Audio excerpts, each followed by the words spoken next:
বিজেপির রাজ্য সভাপতি সুকান্ত মজুমদার আজ ঝটিকা সফরে ইসলামপুর শহরে আসেন। শিবডাঙ্গিপাড়া নগর মণ্ডল কার্যালয়ে প্রধানমন্ত্রীর মন কি বাত কার্যক্রম দলীয় সমর্থকদের সঙ্গে শুনেন। দলীয় কার্যালয়ে সাংবাদিকদের মুখোমুখি হয়ে বলেন, প্রধানমন্ত্রী ভোটের আগে অন্তিম মন কি বাত কার্যক্রম। ভোটের পর 111তম মন কি বাত অনুষ্ঠিত হবে। চোপড়ার ঘটনার সম্বন্ধে তিনি বলেন, চোপড়ার ঘটনায় বিএসএফ প্রেস রিলিজ দিয়ে দিয়েছে। সেখানে বিএসএফের কোনো দোষ নেই। বিএসএফ শিশুদেরকে নিয়ে গিয়েছিল উদ্ধার করে। পশ্চিমবঙ্গের যা অবস্থা, ভোটে 3 মাস আগে থেকে কেন্দ্রীয় বাহিনী থাকা উচিত বলে দাবি করেন সুকান্ত মজুমদার। অবাধ ও শান্তিপূর্ণ নির্বাচনের দাবি করেন তিনি এবং তিনি বলেন, এটা দায়িত্ব নির্বাচন কমিশনের। সন্দেশখালীর ঘটনার নৈতিক দায়িত্ব নিয়ে মুখ্যমন্ত্রীর পদত্যাগ করা উচিত বলে দাবি করেন সুকান্ত মজুমদার। তিনি বলেন, 1, 2 ও 6 তারিখ রাজ্যে আসছেন প্রধানমন্ত্রী। 6 তারিখ যেহেতু নারী দিবস, সেই জন্য মহিলাদের সঙ্গে কথা বলবে। তিনি আরও বলেন, শেখ শাহজাহান সহ দোষীদের গ্রেপ্তার করলেই সন্দেশখালীতে শান্তি ফিরবে। Bureau report, news A15। দেশের প্রধানমন্ত্রী ভোটের আগে ফাইন মেটাল ওয়ার্কস যে কোনো ধরনের LED light, metal board, flakes board, নিয়ন বোর্ড, এসএপি ডেকোরেশন বানাতে আজই আসুন আমাদের প্রতিষ্ঠানে। আমাদের প্রতিষ্ঠান ফাইন মেটাল ওয়ার্কস, আশ্রমপাড়া মোড়, near petrol pump, Islampur. Lok Sabha election চলে এসেছে, অন্তিম ভোটের আগে অন্তিম মন কি বাত ছিল। ভোটের পর 111 নম্বর মন কি বাতে উনি আবার আমাদের সামনে প্রধানমন্ত্রী হিসেবে আসবেন। কারণ গোটা দেশ এবং তার সাথে আমরাও 100% কনফিডেন্ট যে এবার আরও একবার গোটা দেশের মানুষ প্রধানমন্ত্রী হিসেবে মাননীয় নরেন্দ্র মোদীকে আবার নির্বাচিত করতে চলেছে। একদিকে বিরোধী দলগুলোর ইস্যু হচ্ছে সন্দেশখালী, এই মুহূর্তে হট কেক বলা চলে নিউজে। অন্যদিকে চোপড়াতে 4 শিশুর প্রাণ গেল। বিএসএফকে দায়ী করছে ক্ষমতাসীন তৃণমূল কংগ্রেস। কে বলবেন? দেখো, তৃণমূলে এই চোপড়ার যে ঘটনা, সেই ঘটনাতে বিএসএফের নাম টেনে এনে তৃণমূল কংগ্রেস চেয়েছিল যে সন্দেশখালী থেকে নজর ঘুরিয়ে দেওয়ার জন্য। এবং শুধু চোপড়ার ঘটনা না, তার আগে আধার কার্ড নিয়ে একটা মিথ্যে প্রচার করে তৃণমূল কংগ্রেস এটা চেষ্টা করেছিল। আবার আধার কার্ড নিয়ে আবার একটা তৃণমূল কংগ্রেস মিথ্যে প্রচার করছে, ওরা নাকি বিএসকে অর্থাৎ ওদের যে বাংলা সহায়তা কেন্দ্র আছে সেখান থেকে নাকি আধার বানিয়ে দেবে। আমি বলে যাচ্ছি, কোনো আধার বিএসকে থেকে হবে না।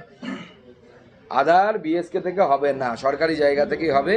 কারণ তৃণমূল কংগ্রেসের হাতে যদি আধার ছেড়ে দেওয়া হয়, বিএসকে ছেড়ে দেওয়া হয়, বিএসকের হাতে ছেড়ে দেওয়া হয়, তৃণমূল কংগ্রেস মায়ানমার থেকে রোহিঙ্গা নিয়ে এসে ইসলামপুরে বসিয়ে দেবে। তো সেই জন্য ওটা করা যাবে না, হবে না। সেই জন্য চোপড়ার ঘটনা, বিএসএফ তো আপনাদেরকে প্রেস রিলিজ দিয়েছে, বিএসএফের কোনো দোষই নেই ওখানে। বরঞ্চ শিশুরা জানাজানি হওয়ার পর যে 4 জন শিশু মারা গেল, অত্যন্ত দুঃখজনক ঘটনা, তাদেরকে নিয়ে বিএসএফের অ্যাম্বুলেন্স গেছে, বিএসএফ সহায়তা করেছে তাদেরকে অ্যাম্বুলেন্স নিয়ে যেতে। মহামহিম রাজ্যপাল এসেছেন, 1 লাখ টাকা করে পরিবারকে দেওয়ার ব্যবস্থা করেছেন তিনি। তো আমাদের সহমর্মিতা, সংবেদনশীলতা আছে, কিন্তু দুর্ঘটনা ঘটেছে, বাচ্চারা খেলতে গেছিল, মাটি পড়ে গেছে। দাদা, 1 তারিখ মার্চ মাসেই প্রথম ভোটের আগেই কেন্দ্রীয় বাহিনী ঢুকছে, এই বিষয়ে কি বলবেন? না, কেন্দ্রীয় বাহিনী তো মার্চ মাসে কেন? আমি তো বলবো ভোটের 3 মাস আগে থেকে থাকা উচিত। পশ্চিমবঙ্গের যা অবস্থা, গোটা ভারতবর্ষে কতগুলো রাজ্যে ভোট হয়ে গেল, আমরা প্রায় 3-4টে রাজ্যে ক্ষমতায় এলাম।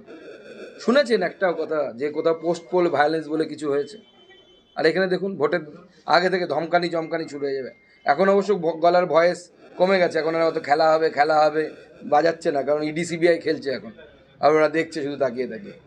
তো কিন্তু ভোট এলেই এই যে অত্যাচার মানুষের উপর, সেই জন্য সেন্ট্রাল বাহিনী দরকার। মানুষের উপর যেন অত্যাচার না হয় এবং ফ্রি অ্যান্ড ফেয়ার ইলেকশন হয়, এটা নির্বাচন কমিশনের দায়িত্ব, ফ্রি অ্যান্ড ফেয়ার ইলেকশন করানো। তো সেন্ট্রাল বাহিনী ছাড়া এখানে ফ্রি অ্যান্ড ফেয়ার ইলেকশন সম্ভবই না। দাদা, বিষয়টা হচ্ছে যে সন্দেশখালীতে 144 ধারা বিজেপিদের জন্য এবং বা বিরোধীদের জন্য, কিন্তু শাসক দলের নেতারা অনায়াসে সেখানে ঘুরে বেড়াচ্ছে। হ্যাঁ, সেটা তো আমি গতকালই বলেছি। আমার গতকাল জেএনইউতে লেকচার ছিল, আপনারা নিশ্চয়ই জানেন। সেখানেও আমরা বলেছি সংবাদ মাধ্যমকে যে এই যে 144 ধারা, এটা হচ্ছে পলিটিক্যাল 144 ধারা, রাজনৈতিক 144 ধারা, শুধুমাত্র বিজেপির জন্য অ্যাপ্লিকেবল। এমনকি আপনাদের বিরোধীদের অন্যদেরকেও সেইভাবে আটকানো হচ্ছে না। বৃন্দা কারার যেদিন গেছিলেন, তাকে তো তার সাথে 10-12 জন লোক ঢুকে গেছিল। তো বৃন্দা কারাত কি এমপি না এমএলএ? আমি যেদিন গেছি আমাকে আটকেছে, তখন আমি বললাম যে বৃন্দা কারাতকে কেন ঢুকতে দিয়েছেন? তখন রাজি হলো আপনি যাবেন একা, পরে রাজি হলো আপনি যাবেন আপনার সাথে একজন। অর্থাৎ 144 হচ্ছে অ্যাপ্লিকেবল শুধুমাত্র বিজেপির জন্য। কারণ বিজেপি গেলে পরে মহিলারা বেরিয়ে আসছে, আমাকে দেখে ফুল ছেটাচ্ছিলেন, তারা শঙ্খ বাজাচ্ছিলেন, হাতে রাখি বাঁধলেন মহিলারা, আপনারাই দেখিয়েছেন মিডিয়াতে। কিন্তু তৃণমূলকে দেখলে আর পুলিশকে দেখলে ওই মহিলারা, ওই আমাদের দিদি বোনেরা ঝাঁটা নিয়ে তেড়ে যাচ্ছে। দাদা, সন্দেশকারীর ঘটনা নন্দীগ্রামকে মনে করিয়ে দিচ্ছে। আপনার কি মনে হয় এটা কি নন্দীগ্রাম ধাঁচের আন্দোলন হচ্ছে? আমার মনে হয়, দেখুন, আন্দোলন নন্দীগ্রামের ধাঁচে হচ্ছে কিনা আমি বলবো হতে পারে, হয়তো নন্দীগ্রামের ধাঁচে হচ্ছে, কিন্তু যে অপরাধটা সংগঠিত হয়েছে না এই সন্দেশখালিতে, যার অভিযোগ উঠেছে, এই অভিযোগ অত্যন্ত গুরুতর অভিযোগ। কলকাতা থেকে 2 ঘন্টার দূরত্বে, বাংলার রাজধানীর 2 ঘন্টা দূরত্বে যদি মহিলাদের সাথে এই ধরনের আচরণ হয়, তাহলে পরে সেই মুখ্যমন্ত্রীর আমার মনে হয় নৈতিক দায়িত্ব নিয়ে পদত্যাগ করা উচিত। তার পদে থাকার কোনো নৈতিক অধিকার নেই। সুকান্তদা, আপনি অসুস্থ হলেন, অচেতন হলেন, হাসপাতালে ভর্তি হলেন, মুখপাত্র তৃণমূল কংগ্রেস কুণাল ঘোষ তিনি বললেন নাটক করছেন, কি বলবেন? নাটক উনি করেন, উনি 3.5 বছর জেল খাটা আসামি। জেলে যাওয়ার আগে বলতেন যে সারদার সব থেকে বড় বেনিফিশিয়ারি হচ্ছে মমতা বন্দ্যোপাধ্যায়। এখন সেই মমতা বন্দ্যোপাধ্যায়ের নামে জয়কারা দিচ্ছেন, পারলে পরে মমতা বন্দ্যোপাধ্যায়ের পা চেটে দেন জিভ দিয়ে। তো কেউ কি মনে করছে আমি অসুস্থ হলাম, কদিন হসপিটালে থাকলাম, ইট ডাজ নট ম্যাটার, কোনো বিষয়ই নয়। বাংলার মহিলাদের, সন্দেশখালীর মহিলাদের অধিকারের জন্য, তাদের ইজ্জতের জন্য, সম্মানের জন্য যদি আমাকে 1 মাসও যে হাসপাতালে থাকতে হয়, আমার কোনো অসুবিধা নেই। ওনার কি অসুবিধা হচ্ছে?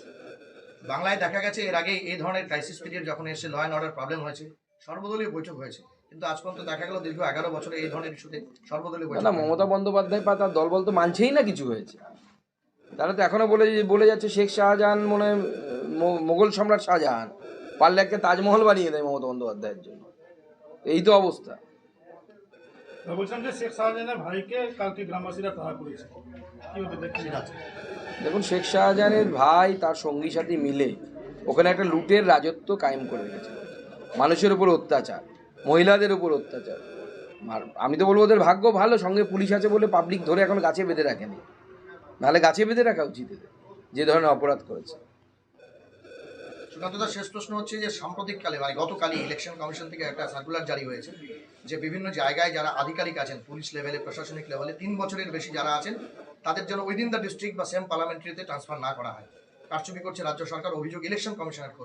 না, সে তো প্রত্যেকবারেই কারচুপি করে। তো কিছুদিন আগে আপনারা নিশ্চয়ই সংবাদ মাধ্যমের বন্ধুরা জানেন, গোটা রাজ্য জুড়ে থানার আইসিদের ট্রান্সফার হয়েছিল। কেন? চালাকি করে ট্রান্সফারটা করা হয়েছিল, কারণ নির্বাচন কমিশন এসে গেলে এদেরকে ট্রান্সফার করবে আবার, কারণ এর এক নাগারে এতদিন থাকা যায় না। মমতা বন্দ্যোপাধ্যায় প্রতিবারই চালাকি করে, এবং নির্বাচন কমিশন জানে যে এখানকার প্রশাসনের উপর ভরসা করা যায় না। নির্বাচন কমিশন কেন, সন্দেশখালীর মহিলারা তো বলছে আমরা বিশ্বাস করি না এই পুলিশকে, কেন্দ্রীয় বাহিনী পাঠান। বলছি, আগামী মাসে নরেন্দ্র মোদী আসার কথা আছে, আপনারা কি সন্দেশকারীতে নির্যাতিত মহিলাদের সঙ্গে দেখা করাতে যাবেন? দেখুন, মাননীয় প্রধানমন্ত্রীর ট্যুর তো এইভাবে হওয়া সম্ভব নয়। মাননীয় প্রধানমন্ত্রী 2টো জনসভা এখনো পর্যন্ত আমাদের কাছে এসেছে, 1 তারিখ আরামবাগ, 2 তারিখে কৃষ্ণনগর, আর 6 তারিখে মাননীয় প্রধানমন্ত্রী মহিলা দিবস যেহেতু 8ই মার্চ, তার পরিপ্রেক্ষিতে উনি একটি সভা করবেন।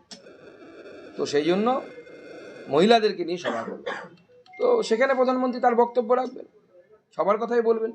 তো বলছি, সন্দেশখালী শান্তি ফেরাতে আপনাদের কি উদ্যোগ? শান্তি ফেরাতে উদ্যোগ একটাই হওয়া উচিত, উদ্যোগ পুলিশের হওয়া উচিত। শেখ শাহজাহানকে গ্রেপ্তার করা, তার যে 10-12 জন সাগরেদ ওখানে এখনো ঘুরে বেড়াচ্ছে, শিবু হাজরার সাগরেদ, যারা উত্তম হালদারের সাগরেদ, তাদের সবাইকে গ্রেপ্তার করতে হবে, করলেই শান্তি ফিরে যাবে, কোনো অসুবিধা থাকবে না, একদিনে শান্তি হয়ে যেতে পারে। বলছি, লোকসভা ভোটের আগেই সোশ্যাল মিডিয়ায় ভাইরাল হচ্ছে প্রার্থী পদ বিজেপি। ওগুলো যে যার মতো বানিয়ে, আপনিও সোশ্যাল মিডিয়ায় বানিয়ে একটা চালাতে পারেন, তো কোনো অসুবিধা নেই। হ্যাঁ, তো ওর জন্য তো পয়সা লাগে না, বিজেপির প্রার্থীপদ হওয়া তো সহজ। এখনো প্রার্থীই ঠিক হয়নি, কোথা থেকে বের করবেন আপনারা? যতক্ষণ না আমাদের সংসদীয় বোর্ড ফাইনাল করছে, ততক্ষণ পর্যন্ত কোনো প্রার্থীর পদই মানে সিকিওর না, আবার কোনো প্রার্থীর পাওয়ার সম্ভাবনা নেই এরকম বলা যাবে না। বলছি যে কংগ্রেসের সাথে তৃণমূলের একটা গঠবন্ধন হতে চলেছে, কি বলবেন? কংগ্রেস এখন হচ্ছে ডুবন্ত নৌকো। ওই বলে বাংলায় একটা কথা আছে যে ডুবন্ত মানুষ খড়কুটোকে ধরে বাঁচতে চায়, তো খড়কুটো খুঁজে বেড়াচ্ছে, তৃণমূলকে ধরছে, কখনো সিপিএমকে ধরছে, কখনো সাপের গালেও চুমু খাচ্ছে, কখনো ব্যাঙের গালেও চুমু খাচ্ছে। তো 2 নৌকোই পা দিয়ে চললে যা হয়, তো কংগ্রেসের তাই হবে। অধীর রঞ্জন চৌধুরী সিপিএম এর সাথে জোট করে একটা বার্তা দিয়েছে। না, কংগ্রেস আর সিপিএম তো একসাথে আছে। এবার কংগ্রেস সিপিএমকে ঠিক করতে হবে, অধীরদাদেরকে ঠিক করতে হবে, তারা মমতা বন্দ্যোপাধ্যায়ের সাথে যাবে কি যাবে না। এবার লোকসভা নির্বাচনের শেষ করুন। লোকসভা নির্বাচনের কি টার্গেট রয়েছে আপনাদের, কতগুলো সিট পাবেন? 18টা তো গতবার পেয়েছিলেন। মাননীয় স্বরাষ্ট্রমন্ত্রী টার্গেট আমাদের সামনে বেঁধে দিয়ে গেছেন, আমরা সেই টার্গেটকে সামনে রেখে এগোচ্ছি। তৃণমূলের থেকে একটা হলেও বেশি সিট পাবো। লোকসভা ভোট কত দফায় হবে বলে আপনি দাবি করছেন? এটা নির্বাচন কমিশনের কাজ, আমার কাজ না। বিরোধী দলনেতা আপনাদের যে দলে তিনি বলেছেন রাজ্যে রাষ্ট্রপতি শাসন দরকার, আপনি কি মনে করছেন? দেখুন, সেটা আমরা বলছি না। এসসি কমিশন এসেছিল যেখানে, তারা রিপোর্টে বলেছে, আর মহিলা কমিশন এসেছিল তারা বলেছেন, আমাদের বলার বিষয় নেই। ধন্যবাদ। আর না, অনেক ওভারডোজ হয়ে গেছে। ফাইন মেটাল ওয়ার্কস, যে কোনো ধরনের LED light, metal board, flakes board, নিয়ন বোর্ড, এসএপি ডেকোরেশন বানাতে আজই আসুন আমাদের প্রতিষ্ঠানে। আমাদের প্রতিষ্ঠান ফাইন মেটাল ওয়ার্কস, আশ্রমপুরা মোড়, নিয়ার পেট্রোল পাম্প, ইসলামপুর। যোগাযোগ নম্বর 9971136010 অথবা 8076964664।